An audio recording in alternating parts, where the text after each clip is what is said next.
gimana kabarnya hari ini? Sehat selalu dong ya. Dan hari ini Anissa Dewi kembali menyapa Anda di Ngobrol Dong, Losin Aja Dong. Hari ini pokoknya kerasa lebih semangat banget menyapa pemirsa karena special edition nih Ngobrol Dongnya. Spesial Hari Ibu. Saya pribadi sebagai presenter juga main jobnya adalah seorang ibu. Dan di sini saya nggak seorang diri, juga hadir seorang ibu sebagai main job dengan side jobnya begitu banyak. Aku ngerpek dulu ya, karena side jobnya begitu banyak. Dosen, penanggung jawab produksi GCTV by UNESA, news presenter, dan juga beliau adalah seorang wakil ketua Komisi Informasi Provinsi Jawa Timur. Langsung kita sapa aja Ibu Herma Retno Prabayanti. Assalamualaikum. Waalaikumsalam Mbak. Gimana kabarnya Bu Herma? Alhamdulillah, sehat selalu Mbak Anissa ya. Sehat selalu dong, harus. Biar bisa ngobrolnya lebih los lagi kalau sehat kan ya. Oke Bu Herma, dengan profesi yang begitu banyak, seabrek, main job sebagai ibu rumah tangga, sebelum mengerjakan pekerjaan di luar rumah, domestik harus beres dulu dong ya? Jadi sebenarnya saya itu adalah aliran feminis. Oke. Jadi everything about domestic itu bukan harus dikerjakan oleh seseorang yang menyandang identitas seksual sebagai perempuan. Tapi harus diselesaikan oleh penghuni rumah, siapapun. Yes. Begitu. Jadi kalau apakah saya harus bisa bekerja di luar setelah urusan domestik beres? Belum tentu. Kadang kami berbagi peran. Kadang penghuni rumah ada saya, suami saya dan anak saya. Bisa jadi saya yang membereskan, bisa jadi suami saya, bisa jadi anak saya yang membereskan. Jadi untuk urusan berkarya saya tetap bisa berkarya di luar tanpa harus memikirkan hal-hal domestik karena hal-hal domestik dipanggul bersama. Begitu. Jadi lebih terasa ringan ya. Iya. Tapi pernah kerasa capek nggak sih? Karena kan dengan seabrek pekerjaan di rumah dan di luar rumah ada titik terendah yang aduh aku sudah lelah, udah aku mau break aja lah gitu. Karena kalau mau break aja atau di rumah aja itu bukan karena pekerjaan di rumah atau bukan karena saya sebagai ibu.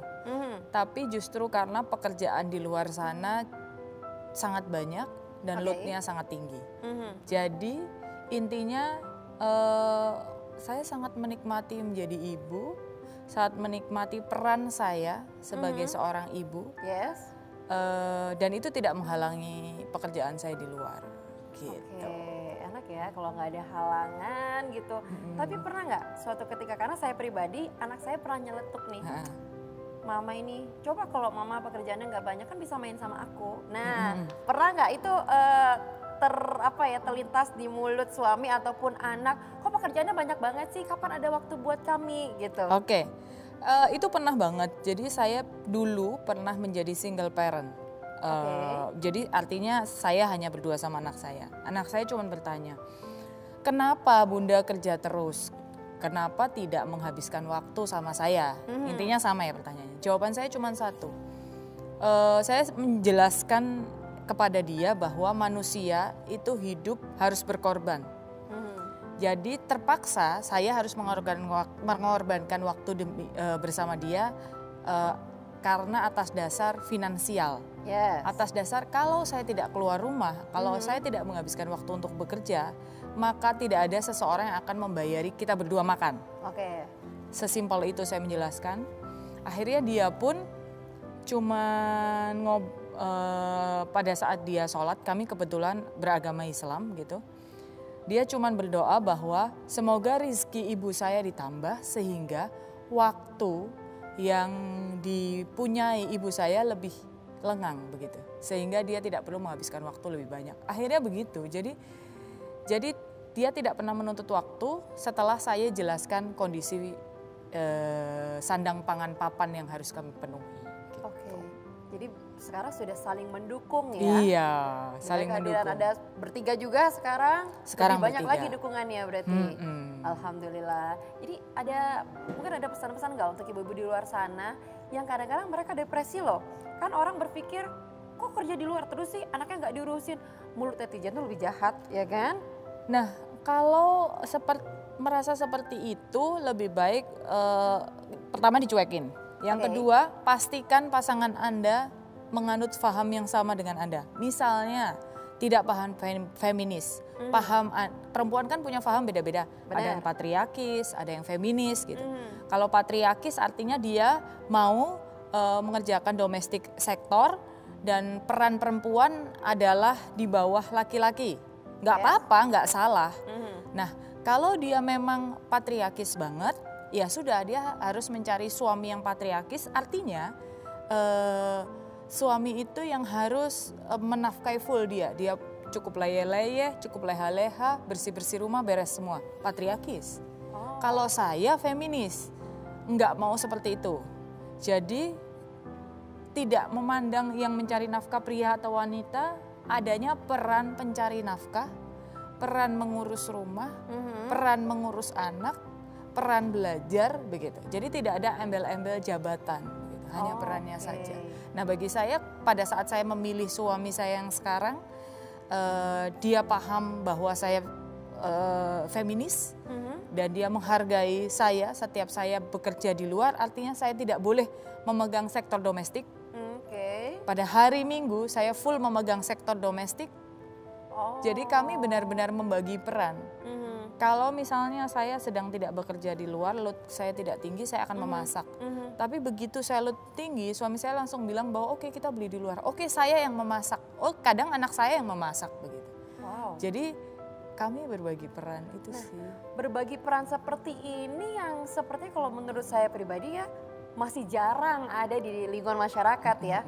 Ya karena Indonesia kulturnya patriarkis ya. Indonesia itu kendali kontrol di tangan pria, di tangan laki-laki dan tanggung jawab di tangan laki-laki. Nah kita balikan, kita tidak bisa menyalahkan laki-laki, kita balikan ke perempuan. Apakah perempuan siap bertanggung jawab terhadap keluarga?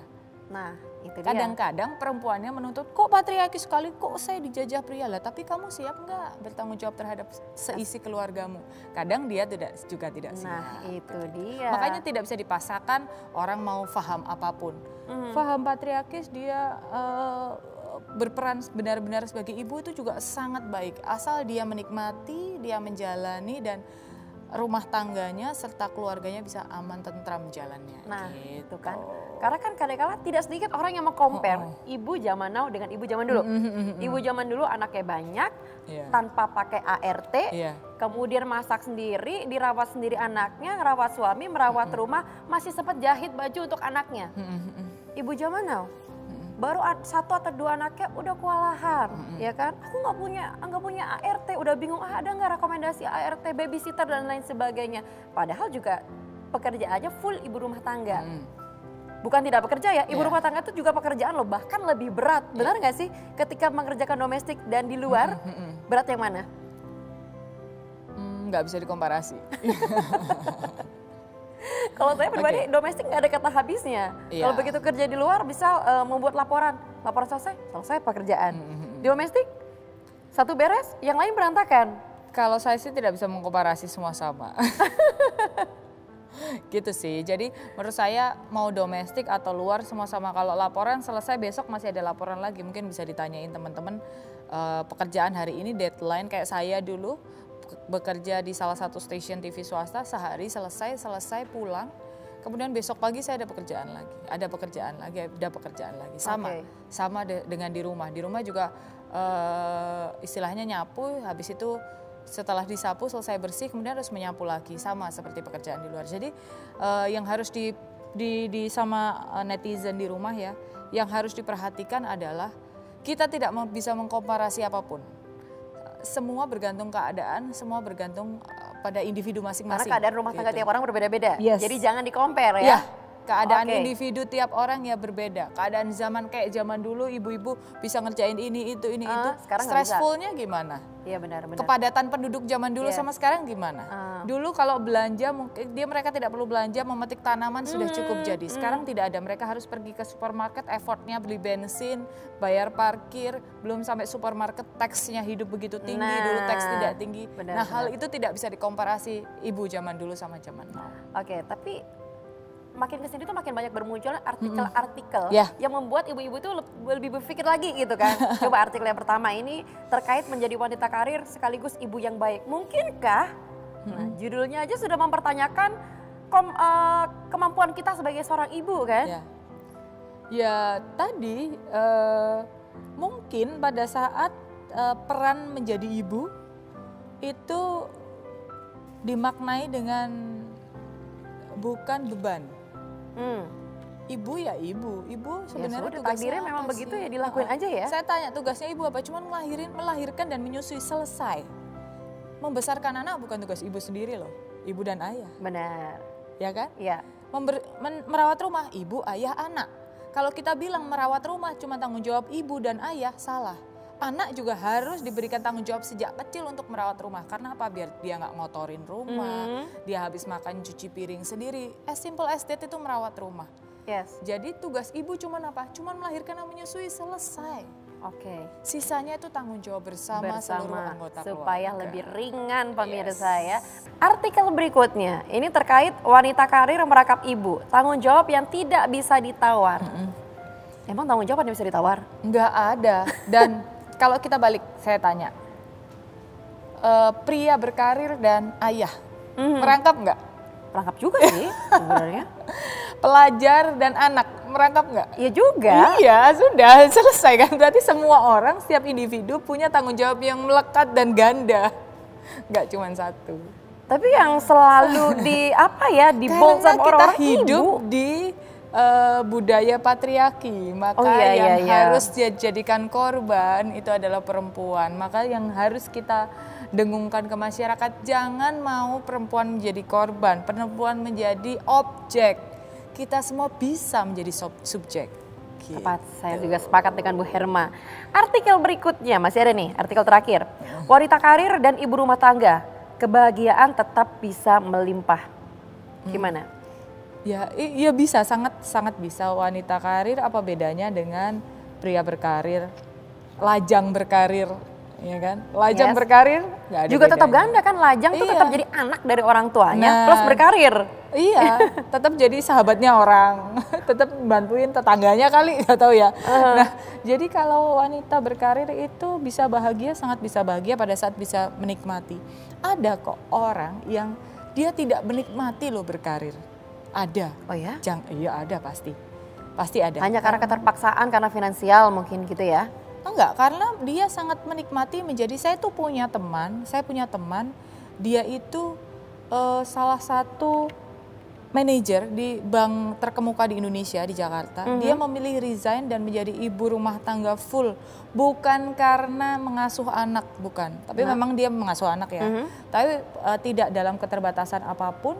Secara ekonomi sangat-sangat lumayan. Suaminya tidak perlu, bukan istri tentara, istri PNS yang harus suaminya ditunjang, istri tidak bekerja itu. Enggak. Karena apa? Karena dia menyenangi domestic activity. Karena dia enjoy dengan itu. Enggak masalah menurut saya. Dan itu bukan dicap sebagai orang yang desperate atau orang yang enggak mau mengerjakan, tidak mau berkarir, enggak. Mungkin dia sudah lelah dengan hiruk pikuk di luar. Dia menyatakan dia lebih nyaman dalam kesederhanaan. Dia lebih nyaman tidak berinteraksi dengan banyak orang, hanya berinteraksi dengan inner circle-nya, tidak ingin menambah teman. Bagi dia pengalaman spiritual dia jauh lebih harus diasah dibandingkan pengalaman-pengalaman yang berbau komersial. Gitu. Jadi kalau berbicara tentang kebahagiaan, baik ibu rumah tangga atau wanita karir dan keduanya, ini kebahagiaan ini bisa didapatkan dengan hal yang berbeda karena dari dalam diri sendiri ya. Dari dalam diri sendiri, kita nggak bisa menjustifikasi gue lebih bahagia daripada lo, nggak bisa. Nggak bisa, semua tidak bisa dibandingkan. Jadi juga tidak perlu mengcompare rumah tanggamu dengan rumah tangga orang lain. Terutama anakmu dan anak orang lain. Oh iya. Itu tidak boleh dikomparasi sama sekali. Karena apalagi anak pertama dengan anak kedua dengan anak ketiga, ini buat ibu-ibu, jangan pernah membandingkan setiap individu. Karena setiap individu sangat unik dan sangat berbeda. Kecuali berkontestasi, misalnya lomba otomatis dibandingkan, ya kan? Jadi kalau misalnya dua-dua anaknya ikut lomba X, kemudian lomba matematika gitu. Ya udah kalau dibandingkan ya lomba matematikanya saja. Oh ya, gitu. jangan membandingkan dengan yang lain-lain, lebar kemana-mana ya. Kan biasa suka gitu ya ibu-ibu habis gitu membandingkan anaknya saya sama anaknya Anissa gitu karena sama-sama ikut lomba. Habis itu iya sih, habis dia pakai bajunya nggak oke lah. Kan lomba matematika misalnya. Bener. Kok ngomongin baju? Benar. Oke. Jadi sebagai seorang ibu nih, Bu Herma, ada nggak sih pesan yang belum pernah tersampaikan kepada anak atau suami nih di rumah? Pesan yang belum pernah tersampaikan. Kami sebenarnya terbiasa berkomunikasi. Setiap hari kami meluangkan waktu setidaknya 15 menit untuk saling berkomunikasi. Jadi kalaupun kami tidak bertemu, kami pasti video call paling nggak 15 menit. Itu simple buat kami, tapi buat orang lain mungkin kok cuma 15 menit, susah loh membangun komunikasi dengan anggota keluarga setiap hari 15 menit. Tanpa diganggu oleh apapun ya, jadi benar-benar ini quality time bertiga ya. Saya cuma 15 menit, karena waktu itu nyoba setengah jam nggak mungkin karena aktivitas, capek, penat dan lainnya. 15 menit itu susah. Nah, karena itu saya nggak punya pesan-pesan yang belum tersampaikan, sudah tersampaikan. Mungkin saya sampaikan kepada netizen di rumah. Kalau saya dengan orang tua saya tidak daily ya, sifatnya weekly karena kami sudah berpisah keluarga ya. Ya karena kalau dengan orang tua saya at least dalam 1 minggu itu ada komunikasi selama 15 menit. Nah, mungkin netizen di rumah kalau mengingat ibu, mengingat ayah, mengingat anggota keluarga lainnya, usahakan berkomunikasi, hanya simple. Tapi usahakan berkomunikasi itu reguler dan jangan ditawar karena besok masih ada. Kita nggak pernah Jadi tahu. kuncinya mau itu perannya ibu, ayah, anak itu komunikasi itu kunci yang paling penting. Ada masalah apapun harus biasanya komunikasi. Kan diem. Udah biar dia minta maaf. Udah ntar aja besok juga selesai sendiri. Nggak ada kata gitu. Komunikasi harus komunikasi. Yes. Jadi Bu Herma ketika menjadi seorang ibu akhirnya merasakan nih susah senangnya jadi seorang ibu. Pernah nggak ngomong sayang lagi ke mama gitu? Ya itu, saya mengungkapkan kasih sayangnya gitu gimana? Sering. Kalau kebetulan kultur di keluarga saya, alhamdulillah saya dilahirkan di keluarga yang lumayan speak up. Untuk ukuran zaman dulu jarang keluarga speak up. Jadi kami sangat sering saling mengungkapkan sayang, kami sangat sering saling memberi hadiah, memberi coklat, memberi bunga, memberi kue. Itu kayak adat aja. Jadi saya kemudian mengucapkan kangen sama ibu saya, kangen sama bapak saya itu sering sekali. Jadi paling tidak sebulan sekali kami mengucapkan itu. Sama adik kandung saya itu sering sekali. Wah, ini berarti keluarganya benar-benar erat sekali ya? Iya, mungkin itu yang menyebabkan kami di anggota keluarga kami itu, kalau mungkin teman-teman di netizen di luar sana punya sahabat yang melebihi dari keluarga, kami tidak punya gitu. Di keluarga kami tidak punya. Karena keluarganya lebih dekat lagi ya? Jadi sahabat saya ya adik saya itu. Luar biasa. Ini sepertinya Bu Herma baik keluarga kecilnya dan keluarga besarnya ini benar-benar menginspirasi. Semoga memang pemirsa yang menyaksikan tayangan ini bisa dibilang meniru, juga tidak mungkin meniru 100% ya. Karena keadaannya beda-beda. Benar. Semoga lebih terinspirasi lagi. Saling tenggang saja, biar nggak nyinyir sama lebih orang. Lebih menghargai dan menyayangi keluarga ya. Keluarga kita kecil dan lingkungan kita itu juga keluarga semua loh. Tetangga terutama ya, nggak usah nyinyirin tetangga lah. Tetangga itu keluarga dekat kita soalnya. Stop nyinyir ya. Jadi semua ibu di luar sana adalah ibu yang hebat, mau pekerjaannya adalah ibu rumah tangga ataupun ibu sebagai wanita karir, itu adalah sosok ibu yang baik untuk anak-anaknya. Tidak ada ibu yang sempurna, yang adalah ibu yang terbaik untuk anak-anaknya. Benar. Begitu pula dengan anak di luar sana, masih banyak yang tidak beruntung gitu kan ya, bisa memeluk ibunya. Yuk kita rangkul sebagai ibu gitu kan, kita hormati dan sayangilah ibu kita selama beliau masih ada. Kalau sudah tidak ada, kita doakan yang terbaik untuk mereka. Kami ucapkan terima kasih untuk Bu Herma yang sudah berkenan hadir dan juga menemani kami semua di sini. Semoga Ibu selalu diberikan kesehatan dan semangat yang tidak pernah habis. Dan selalu menularkan semangat ya ke pemirsa di rumah gitu kan ya. Untuk pemirsa, selamat Hari Ibu ya. Semoga kita tetap sehat dan sampai jumpa di Ngobrol Dong selanjutnya. Anissa Dewi pamit. Wassalamualaikum warahmatullahi wabarakatuh.